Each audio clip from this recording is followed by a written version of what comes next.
香港的四月天，潮濕得能令出水泥，維港上空的雲層壓得極低，像一團化不開的圓灰色棉絮，沉沉地聚在每一棟摩天大樓的尖頂上。就在這樣一個尋常又不尋常的午後，一則從養和醫院某間私人病房流出的消息，像一枚投入心潭的石子，迅速在互聯網的汪洋中激起了千層浪。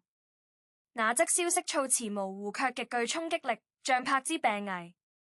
緊隨其後的是更加令人瞠目的細節，有人目擊到謝霆鋒面色凝重，行色匆匆地出現在醫院地下停車場。他拋下了原本在深圳片長緊鑼密鼓進行的廣告拍攝，連夜返港，直奔那間被安保人員層層把守的病房。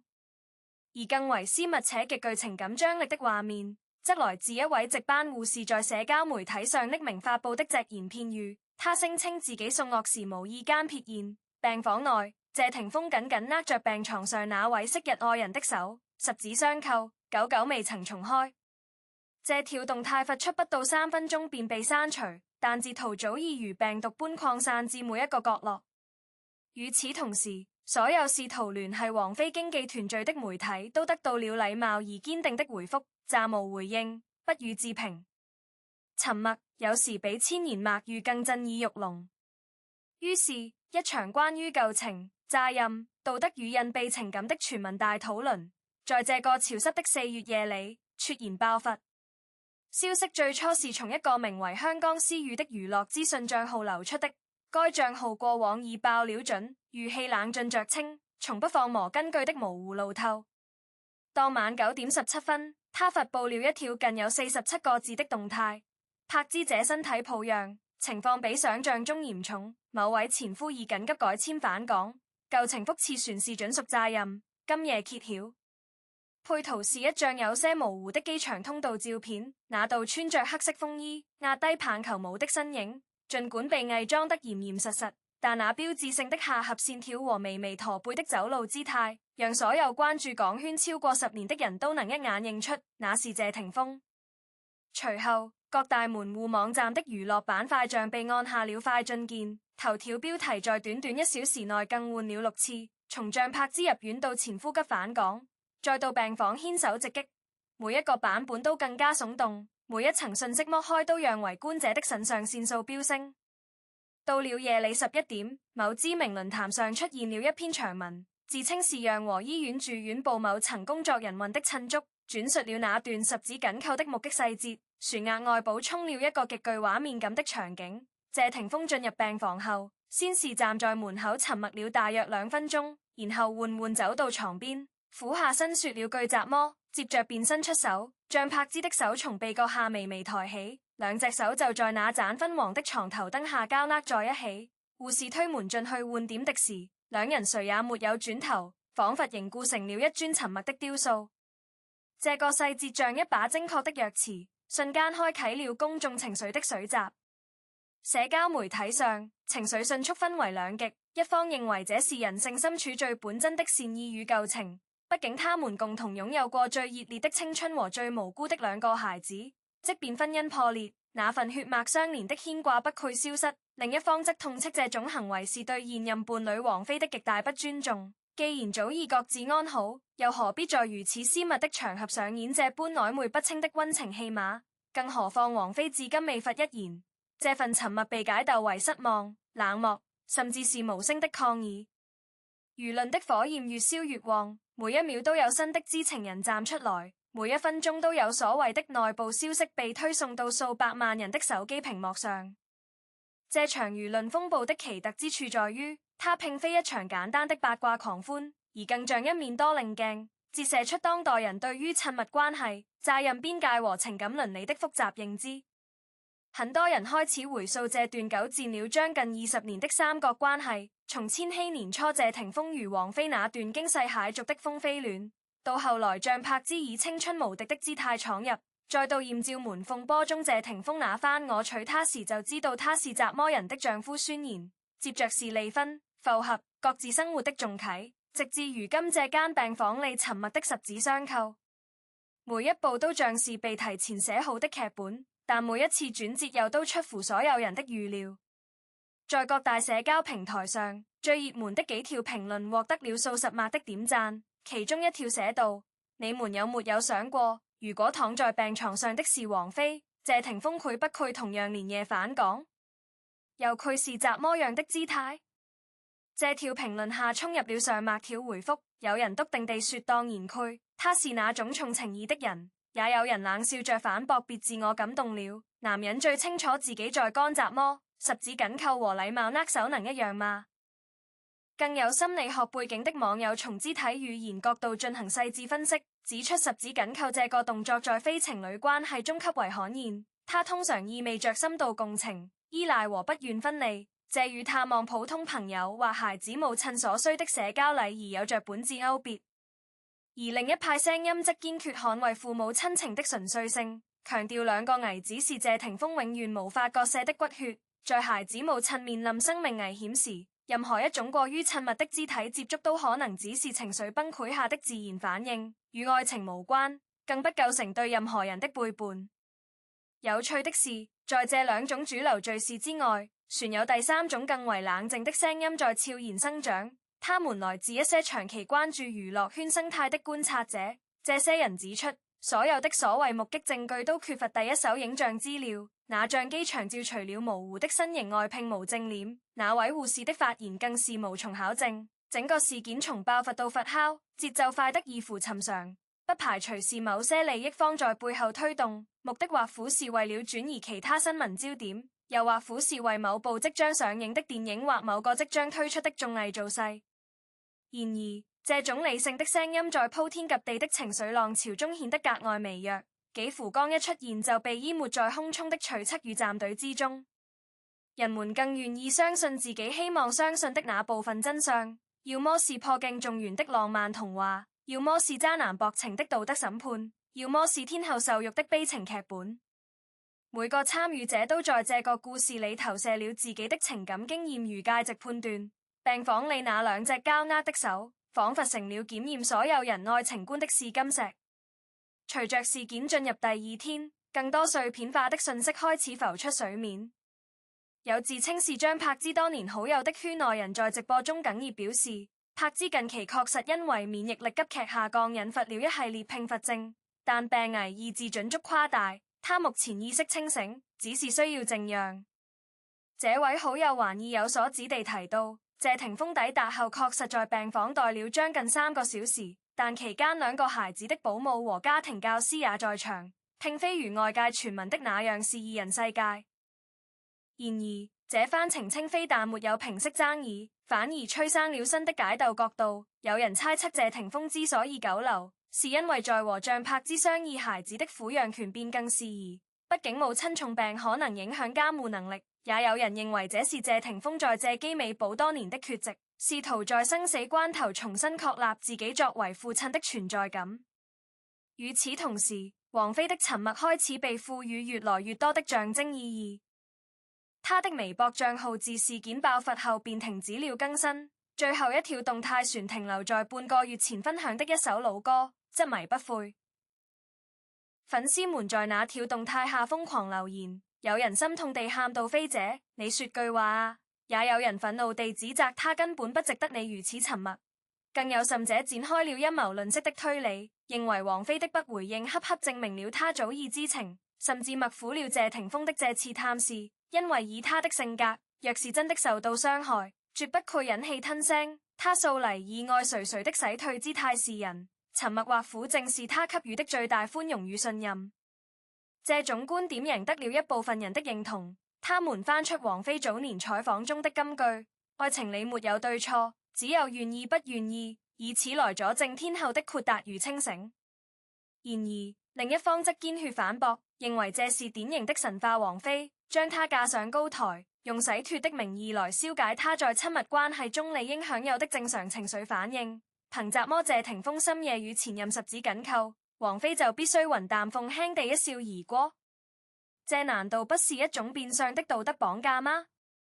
兩派在網絡上展開了長達數小時的拉鋸戰，無數篇長文分析、短視頻解鬥、電台熱線討論如雨後春筍般衝現，將這場原本局限於娛樂板塊的新聞，硬生生推向了社會倫理與性別議題的宏大場域。第三天的清晨，太陽照常升起，但籠罩在事件上空的迷霧非但沒有散去，反而因為一則新消息變得更加撲朔迷離。有媒體拍到了謝霆鋒離開醫院時的畫面，他戴着口罩，雙眼布滿血絲，面對記者的圍追堵截，他只說了一句話：麻煩大家給病人一點空間。沒有否認牽手，沒有提及王菲，沒有解釋任何事。這句話像一塊投入沸騰油鍋的冰，瞬間炸裂開來。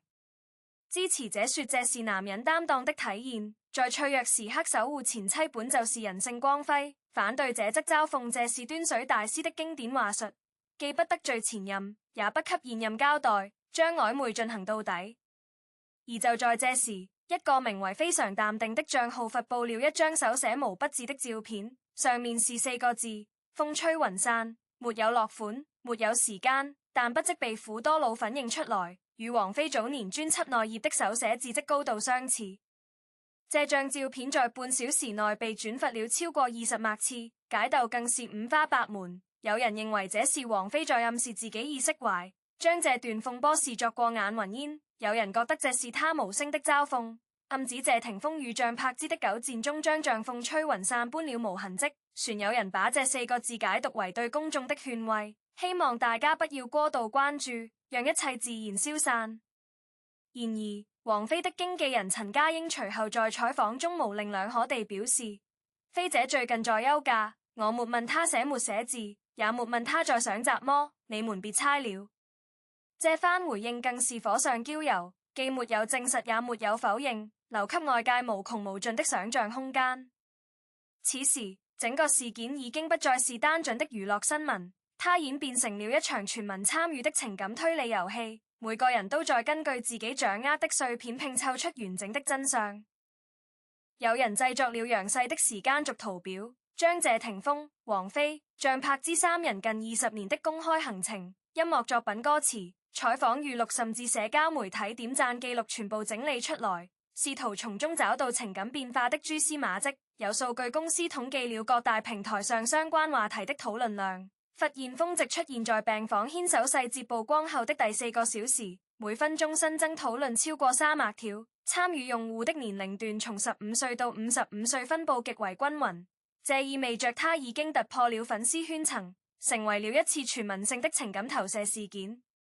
與此同時，關於張柏芝具體病情的謠言也開始變本加厲，從最初的免疫力低下演變為肝臟功能衰竭，再到已轉入 ICU。每條未經證實的消息都能引發一輪新的恐慌與猜測。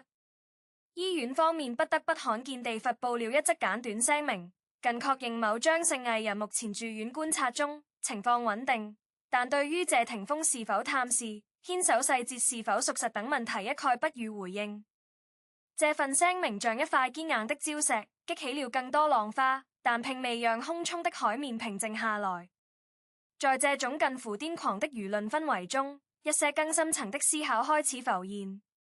有文化評論家撰文指出，公眾對於這段三角關係的痴迷，本質上是對現代社會情感流動性的一種焦慮投射。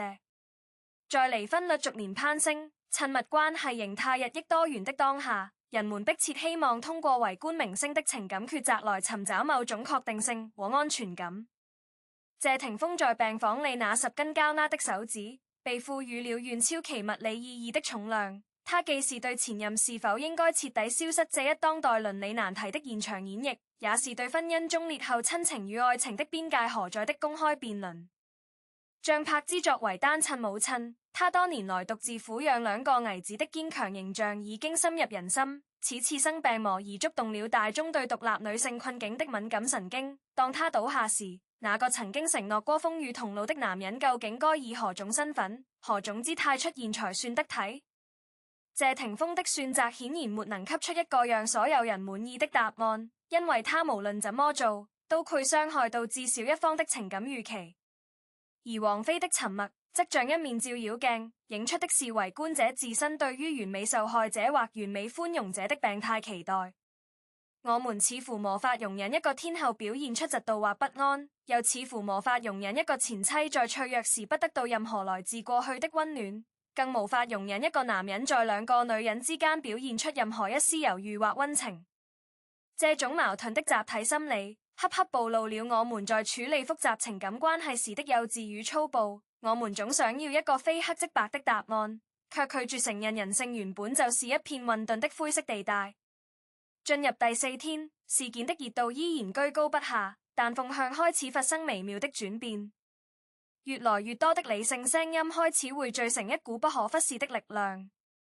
一些法律界人士從監護權與探視權的角度出發，指出即便謝霆鋒如像柏芝已經離婚，作為兩個未成年兒子的父親，他在母親生病期間前往探視並給予精神支持，不僅是道德義務，更是在法律框架下履行稱職責任的體現。至於牽手這種肢體語言，在高度緊張和擔憂的情緒下，極有可能只是一種無意識的安慰行為，過度解鬥反而顯得不近人情。同時，心理學專家在多個訪談節目中強調，公眾將十指緊扣直接等同於愛情復甦是一種認知偏差。人在面對前伴侶遭遇重大健康危機時，會產生一種名為共情性回饋的心理現象，即往昔的親密記憶會被瞬間激活，導致行為上出現短暫的超出普通朋友界限的親昵，但這並不代表情感關係的整體回溯，更不意味着對現有伴侶的背叛，它更像是一種對逝去歲月的哀悼和對生命無常的本能反應。這些專業角度的介入，如同一股清流，逐漸沖刷掉了部分附着在事件上的情緒泥沙。有網友開始反思自己最初那義憤填膺的評論是否過於武斷，有人刪除了帶有攻擊性的貼紙並公開道歉，船有人發起了一個名為停止取測，祝福健康的話題，呼籲大家將關注焦點從三人的情感糾葛轉移到張柏芝的身體康復上來。令人欣慰的是，這個話題在短短幾個小時內就獲得了數百萬的閱讀量，許多原本激烈對視的網友在這個話題下達成了暫時的和解，共同表達了對病人早日康復的祝願。這一刻，公眾輿論展現出了他難得一現的柔軟與自省能力。當然，仍有相當一部分人堅持認為謝霆鋒應當給出明確表態，至少要對王菲有一個公開的交代。但這類聲音的尖銳程度已經明顯緩和，不再像最初幾天那樣充滿攻擊性和道德優越感。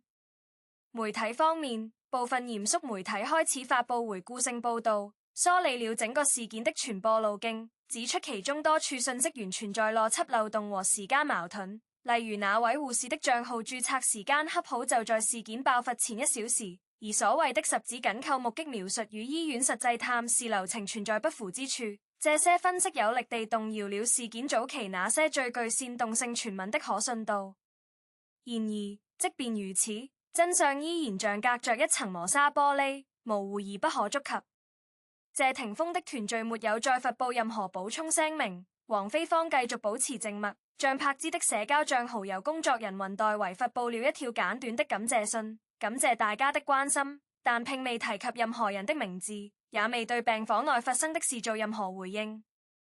這種集體性的不解釋，在某種意義上反而成為了對喧囂輿論最有力的回應。他們似乎在用沉默宣告，這是我們私人的事，與你們無關。當夜幕第4次降臨這座不眠的城市，關於病房牽手的討論終於衝熱搜榜首緩緩滑落，取而代之的是其他更新的、更具衝擊力的社區新聞。但這場風暴留在每個人心裡的痕跡卻不會輕易消失。它像一場沒有預兆的陣雨，打濕了無數人的思緒，又在陽光出現後悄然蒸發，只留下地面上一圈圈淡淡的、若隱若現的水漬。